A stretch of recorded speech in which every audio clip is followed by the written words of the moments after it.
lead time's over. Yeah, we was crazy, boy. So, man, that was some fun days. We was looking crazy. Well, we got some days. But this one's called One Life to Live because I was nearly killed in Erasmus after I left the area where they was at. They tried to kill me for my jewelry. I used to wear a lot of gold and stuff before I got into my consciousness. They tried to murder me twice, actually. They tried to stab me to death. And when the attacker, I was into the martial arts that heavy yet, but when the attacker came, that's the first time I've ever seen a Rambo knife this long. It was crazy. And he stabbed me, this brother stabbed me, and he tried to stab me in Erasmus, and it went through my shirt. And just cut my Sham the Baron shirt. If y'all don't know what Sham the Baron, that's the kind of shirt I wear. And Lee suits, we used to wear Lee jeans and stuff. Cut my Sham the Baron. He realized I wouldn't cut, I stopped it and I pushed him. And he dropped the knife. When he realized I pushed him and I wasn't bleeding, he pulled out a gun. My friends seen the gun, so-called friends, ran. Now y'all, they wasn't there. It was the Erasmus crew that I was running. We called it the P Posse. We was running because we was doing the party posse. They ran away from me and left me there to get shot. Wow. The guy pulled the trigger, and the bullet wouldn't come out. And praise be to the ancestors and the creator. So we used to watch Ricochet Rabbit.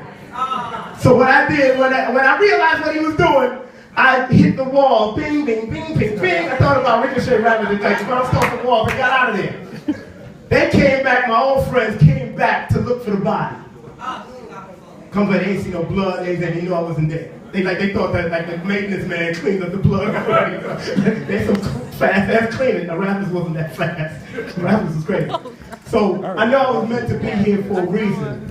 And in these Biltmore ballrooms and these dance halls, they try to kill a lot of us back in the day. But we made it out of there. We made it out of there unscathed, alive, you know, and going through our stuff. But it's all important that we still doing what we do. I always admired this man's family because he grew up with his moms and his daddy. I didn't grow up with my dad, but only with my mom. But I always loved her, Mr. and Mrs. Watson. And give them a round of applause. Black love stayed together all this time. That's such a gift.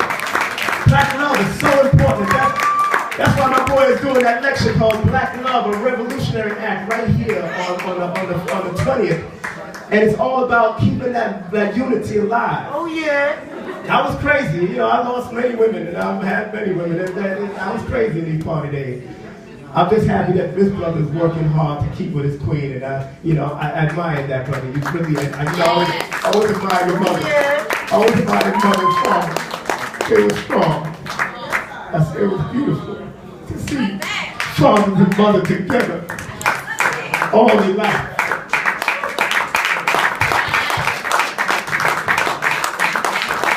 Anytime I told the mother, hey!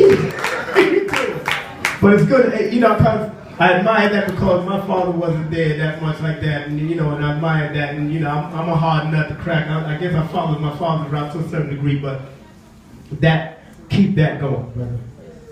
Keep that going. Believe me. And I try to tell my children, I tell them, don't be like my father. Don't be like me. Don't be like me when I was doing my crazy stuff. And my son called me the other day and asked me about, and told me that, this was so funny, he's with his queen, and he called me and said, Daddy, I just had to chastise my grandchild. He said he had to chastise, and he was so upset about that. I said, I used to be upset when I chastised you too, but I'd rather chastise you before the police chastise you. Serious. I'd rather chastise Jordan or Adam and all the rest of them before the police get to them. Because Jordan knows, my little son there knows he get in push-up position, he get his backside whoop, but he get in push-up position and he knows. And I'm not the only one, the martial arts teacher, Professor Bill, would do it for us too. And his mother keeps on, and his mother, I admire her. Although we didn't stay together, I admire her so much, you don't know how deeply I admire her for being strong and doing what she do. Because they remind me of my mother, who was strong and did what they do. And nobody can come to me and say something crazy about her or them. Because I went to jail once, and that's a fight for my mother. 7 police officers, so they know they can't. My sister's afraid to tell me if somebody disrespected her. One time, somebody smacked my sister when we was younger. And remember when, no, we was there. Me, you, walked up to this guy. Remember, I was in the middle, you, I think it was you and Eric. And I smacked the hell out of this guy for smacking my sister. Because she came back and told me that she smacked. I said, yo, let's go over there. Now, we was young. I don't know if you remember, but it was right in front of 475. And I was always smiling. And the guy think I'm down playing, you know what I'm saying? So I said, yo, I heard you put your hand on my sister. And before he could say a word, I looked at Sylvester or Eric, one of y'all, and I went, bah! Smacked him in his face. And bah! Smacked him in the face. I said, don't you ever put your hand on my sister. And that's my energy. That's always been my energy for my mother, my sister. My sister up to this day won't tell me some mad disrespect. Because I'm one of those people that will come from under the car with my K-bar in my mouth.